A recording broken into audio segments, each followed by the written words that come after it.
Donc aujourd'hui on est le 29 février et je vais préparer les planchers pour compter les varrois.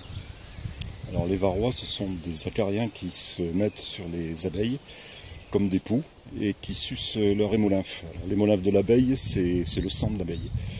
Donc évidemment, ça fatigue l'abeille et ça abrège sa durée de vie. Donc c'est pas bon du tout. Et en plus, souvent on trouve des ruches mortes à la fin de l'hiver. Et c'est à cause du varroa, ça a complètement affaibli les abeilles qui sont mortes pendant l'hiver. Et dans ces cas-là, on retrouve la ruche vide d'abeilles. Éventuellement, on retrouve une toute petite grappe d'abeilles mortes au niveau du couvain. Ce sont les dernières abeilles qui ont essayé de maintenir la chaleur sur le couvain. Et puis tout est mort. Et on ne comprend pas parce qu'on trouve une ruche vide avec du miel dedans et pas d'abeilles. Donc aujourd'hui, je vais préparer les planchers pour le comptage du varroa.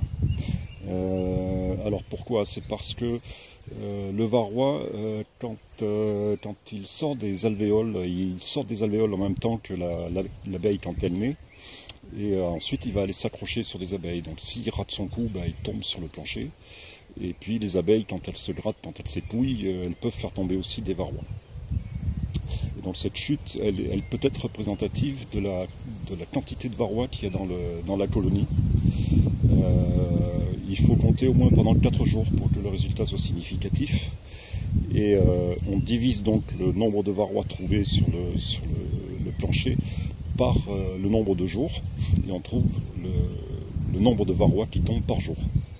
Et on multiplie ce nombre par 100 pour avoir une idée du nombre de varrois qu'il y a dans la colonie.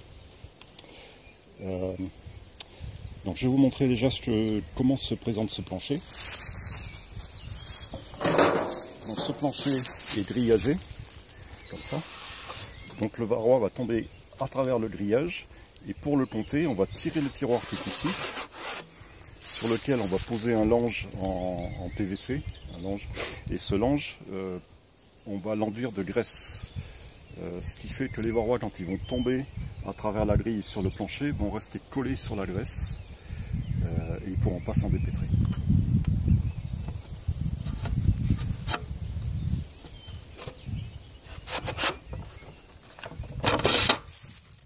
Voilà le plancher, avec ici la planche d'envol.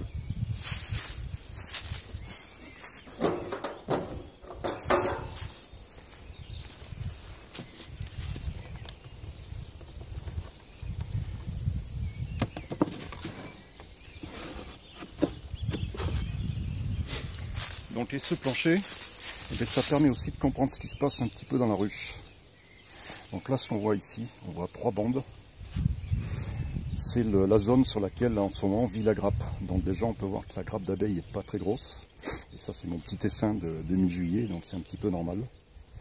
Et donc tous ces débris qu'on voit ici, c'est la cire des opercules qu'elles grignotent pour accéder au miel et se nourrir pendant l'hiver. On voit aussi un petit peu de pollen par là.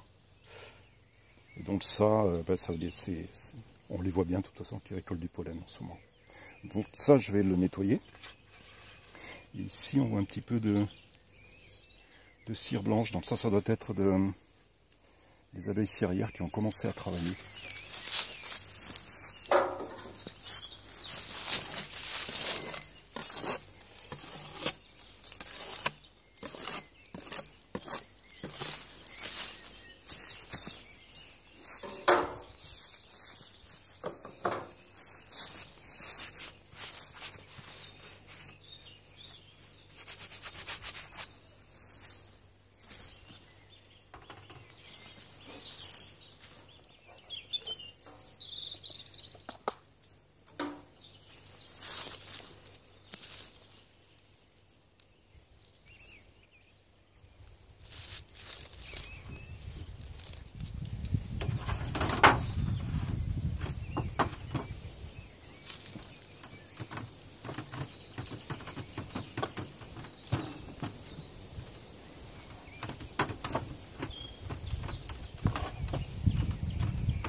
Ah, c'est de la graisse à frire, ça. Hein.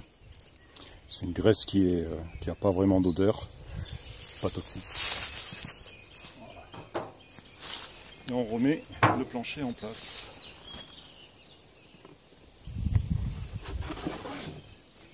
Voilà. On passe au suivant.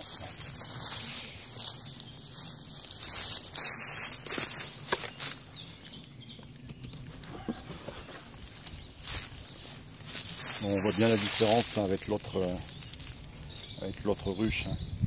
Celle-là est beaucoup plus active. Donc ici on voit des débris marrons. Bon, ça doit correspondre aux couvinces. Hein.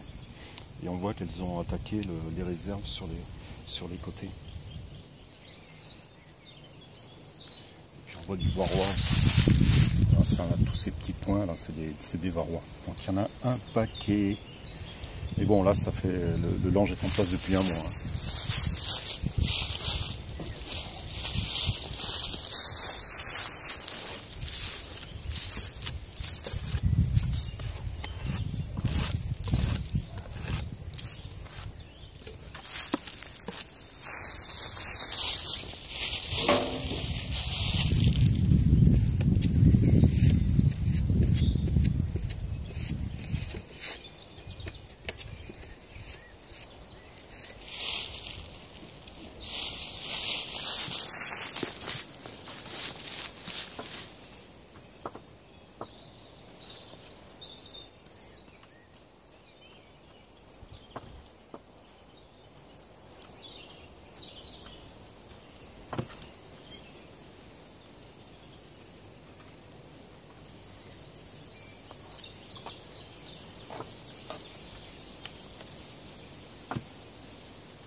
Voilà, donc là je vais laisser les langes en place pendant 4 jours.